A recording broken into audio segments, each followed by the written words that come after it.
Familia y comunidad de Mentalidad Exponencial. Han sido 30 episodios maravillosos y gracias a ustedes que este podcast todavía tiene mucha vida y además que estamos apenas comenzando. Se viene un año increíble. Sin embargo, hoy coincidimos con la Navidad y por eso hoy quiero desearte, de parte de toda la familia de Mentalidad Exponencial, una muy feliz Navidad llena de gratitud, llena de regocijo y que la puedas pasar de una manera increíble al lado de todas las personas que tú amas y que te aman a ti. Se viene una temporada increíble en este 2025 con temas que nos van a llevar precisamente a seguir creando mentalidad exponencial. Gracias infinitas a todas aquellas personas que se han tomado el tiempo de ver los episodios de esta primera temporada. He querido generar un resumen de los momentos más bonitos que tuvimos durante estos 30 episodios. Un abrazo para todos y nuevamente una feliz Navidad. Nos vemos este año 2025. Empecé con todo el tema de podcast en el 2020 con la pandemia, donde me inventé algo precisamente en apoyo a tantas personas que estábamos padeciendo la pandemia, me incluyo, pues por todo lo que ocurrió en ese 2020. Y después de eso, alcancé a hacer varios episodios y eso derivó precisamente a una gran crisis existencial y de salud que tuve en el 2021, donde llegué muy bajo, que seguramente más tarde hablaremos del tema. ¿Y qué pasó? Ahí, después de ese momento oscuro de mi vida, yo dije, no, yo requiero contar esta historia al mundo y apoyar a muchas personas que seguramente han estado bajo esta misma situación, por todo lo que venía ocurriendo del 2020 y 2021. Entonces ahí creé otro podcast que se llamaba Lunes 419, del cual pude generar más de 25 episodios muy interesantes. Sin embargo, en diciembre del 2022, como que ya en un estado de recuperación total, y hablo a nivel clínico, a nivel emocional, a nivel financiero, como que me dije a mí mismo, no, ¿sabes qué? Es el lunes 419 y se llama lunes 419 porque el 19 de abril del 2021 era un lunes y ahí fue donde toqué fondo.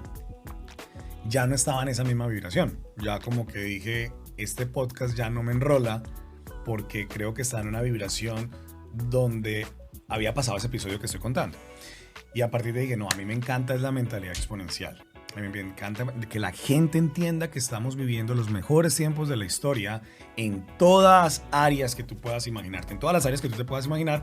Y dije, yo quiero trabajar mentalidad exponencial, es lo que venía preparándome hacía mucho tiempo. Y dije, el próximo año voy a crear un podcast de mentalidad exponencial, pero ese próximo año se me volvió año y medio. Entonces de ahí surgió esa declaración. La exponencialidad es la capacidad de acelerar un proceso de una manera que a veces no podemos ni siquiera comprender cómo se acelera de esa manera. ¿Cuántos años como trader?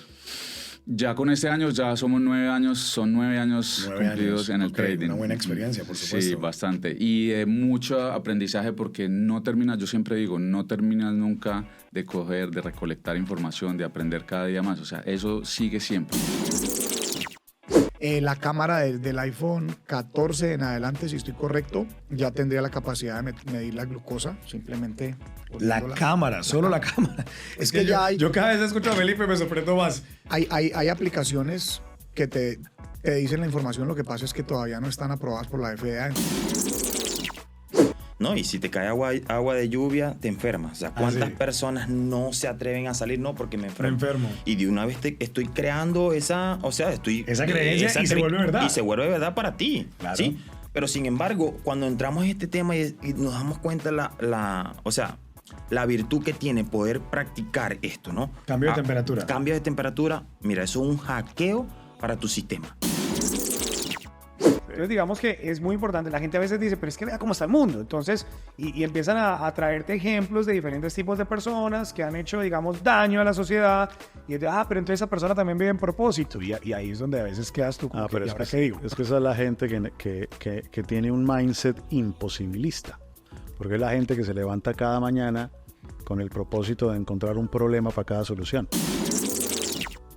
¿No es cierto? O sea, hay un libro de Jim Collins que es Good to Great, habla de eso precisamente, cómo puedes pasar de ser muy bueno a ser extraordinario, y creo que es parte de lo que tú te encargas de hacer. Tal cual, esa tenacidad creo que es muy característica de los colombianos y de los latinoamericanos en general, esa tenacidad y esas ganas de surgir, de superarse, de salir adelante, permiten la mayoría de las veces llevar una idea, empujarla, llevarla a nivel de emprendimiento, pasar por ahí y llegar a microempresa, pequeña o mediana empresa.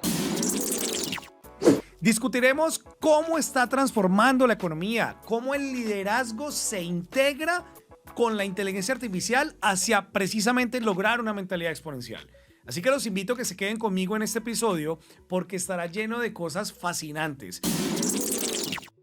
¿Cómo podría ser una vida de cárcel estando fuera de la cárcel?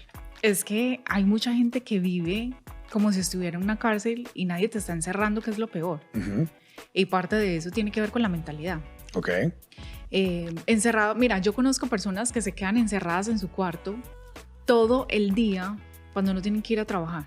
Pasan del trabajo a la casa a quedarse completamente encerrados en un cuarto con todo oscuro y ni siquiera salen a comer ni siquiera hacen nada. O sea, hay gente que vive totalmente en una prisión. Lo mismo te pudiera decir en términos de las relaciones. Hay personas que viven las relaciones como si estuvieran en una cárcel.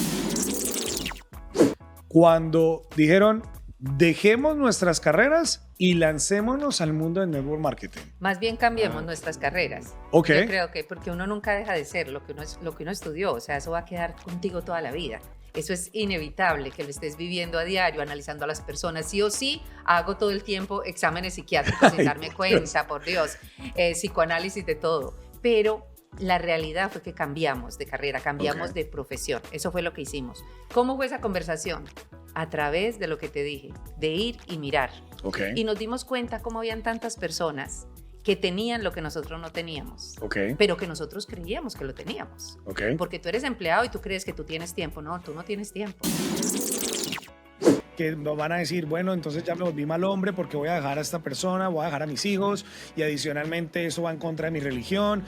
Eso es una lucha bastante fuerte. ¿Cómo podemos realmente confrontar eso para tomar esa decisión que nos pueda realmente convenir a nivel personal? Bueno, yo creo que una vez uno hace ese paso de detectar la creencia, ya no le queda otro remedio que hacerlo, porque tiene dos opciones: o seguir siendo leal a esa creencia o atreverse a transitar el camino negro, oscuro y con arcos y espadas, ¿no? Es decir, esto me va a matar poco a poco, no voy a decidir divorciarme porque no quiero generar estrés, pero ¿cómo va a ser mi vida en 20, 30 años? ¿Cómo me va a ir esto matando lentamente? O puedo sufrir un estrés brutal durante 2 meses, 3 meses o un año, pero sé que luego, justo después de eso, va a venir un momento de paz. A dar ese salto de fe a otro país, que Tal pues cual. finalmente es un salto de fe cuando dejas tantas Pero cosas. fíjate que mi crisis del inmigrante o mi síndrome de Ulises fue por el ¿y qué me pongo a hacer? ¿Cómo me reinvento? Tantas oportunidades, pero yo cómo me reinvento, porque hay muchos mitos que uno siempre tiene que homologar el título, que aquí llegas solamente a lavar, a asear, bueno, los trabajos duros de inmigrantes y ya, olvídate de lo demás. Y yo venía como ya muy mentalizada a eso. Y esa fue realmente mi crisis. Y ahora yo, ¿qué me pongo a hacer? ¿Cómo me reinvento? Correcto. O sea que la inteligencia artificial no es algo nuevo. No, la inteligencia artificial es mucho más viejo que tú y que yo. La inteligencia artificial originalmente nace en el año 1950. Háblanos un poquito de esa historia. Cuando McCarthy en una feria, en una exposición, comienza a dar los primeros signos de lo que sería o acuña el término de inteligencia artificial a todos aquellos máquinas o elementos mecanizados que simulan el pensamiento humano. ¿Tienes una cifra clara de cuánto es el mercado de los tatuajes en el mundo, hoy por hoy, o por lo menos en Estados Unidos? No te puedo decir, pero más o menos para que tengas una idea, y de ahora en adelante, a partir del día de hoy, vas a abrir tus ojos y cada vez que vayas manejando por Miami, ve a ver cuántos estudios de tatuaje vas a ver. Muchísimo, no, es que eso sí lo Hay veo más constantemente. estudios de tatuaje que farmacias. ¿Y de qué Dios estamos hablando? Correcto. Fíjate que Dios ha pertenecido normalmente al territorio de las creencias, ¿cierto? O sea, creo en un Dios con base en lo que me han dicho. Y una de las cosas más maravillosas para los que tenemos mentalidad científica es poder verificar la existencia de Dios. no como una creencia, sino como una verificación. Entonces, digamos que uno de los grandes aportes de Gerardo para mi vida fue poder verificar esa existencia. ¿Cuáles son las mejores tarjetas en Estados Unidos? Depende, porque puedes tener las mejores tarjetas para viajar, probablemente las de American Express son brutales, pero las mejores para viajar y tener 0% de interés, Chase tiene genial. Más allá de las mejores tarjetas, entender cuáles son los bancos que más dinero te van a dar. Okay. Vale, te lo voy a poner de esta manera. Cada banco tiene algo que se llama Total Credit Limit Exposure, es decir, ellos tienen una disposición de exponer crédito hacia ti antes de pedirte los impuestos. Okay. Y por eso es que mi modelo de negocio funciona, no hace falta facturar, porque ya él antes de pedirte los impuestos está dispuesto a darte cierta cantidad. Ahorita hablamos de eso. Ahorita hablamos de eso, nos fuimos otra vez, nos desviamos. Entonces, estamos hablando que pequeñita. Barranquilla. ¿Sí? Entonces, cuando mi mamá, después del modelaje, me mete a clases de baile. Okay. O sea, ella quería que yo hiciera algo. ¿Pero tú tenías que 8, 10 años? 5 años. Ah, o sea, yo llegué de Cali y lo primero, la escuela de modelaje fue más adelante porque tengo la imagen ya más grande, eran como 9, 10 años. La verdad no sé por qué mi mamá me metía en todo a mí, pero bueno. Pero el baile sí me metió. Muchas personas que están solteros, y esto me parece hasta peligroso, están asociando la soledad o la soltería, por decirlo de una manera, con, no, yo prefiero estar tranquila. O tranquilo. Tranquilidad y paz. Okay. Entonces, de alguna manera, ¿qué estamos asociando ahora a estar en una relación? Como un problema, un caos, una guerra. Exactamente. ¿Sí o no? Y en muchos casos pasa. Por eso es que yo digo que volviendo a la premisa de tu pregunta, ¿cuál sería una relación extraordinaria? Una relación extraordinaria es donde yo tenga mi libertad de funcionar como ser humano junto a la persona que está compartiendo un proyecto de vida conmigo. ¿Cuál era ese proyecto? Ese proyecto de YouTube que dices que lo estaban trabajando en Colombia. Sí, estábamos Exponiendo Infieles versión Ecuador y íbamos a ir a Colombia porque te queríamos pasar por toda Sudamérica. Exponiendo Infieles. Sí, nosotros hicimos el versión Ecuador, que obviamente el original es de acá de México. Nosotros nos iba muy bien haciendo el versión Ecuador. Eso fue lo que hice yo antes de entrar a Facebook. Pero ya estábamos aprendiendo esto de monetizar las páginas de Facebook, que fue algo que justo en pandemia explotó. Cuando tú dices que eres sexóloga, eso ya se volvió una ciencia. Sí, prácticamente es una ciencia. Sí, si pudiéramos darle la interpretación a la sexología, ¿qué significa? Mira, yo creo que es en cuanto a la sexología como tal, es la manera en cómo aprendemos a conocer nuestro cuerpo, ¿ok?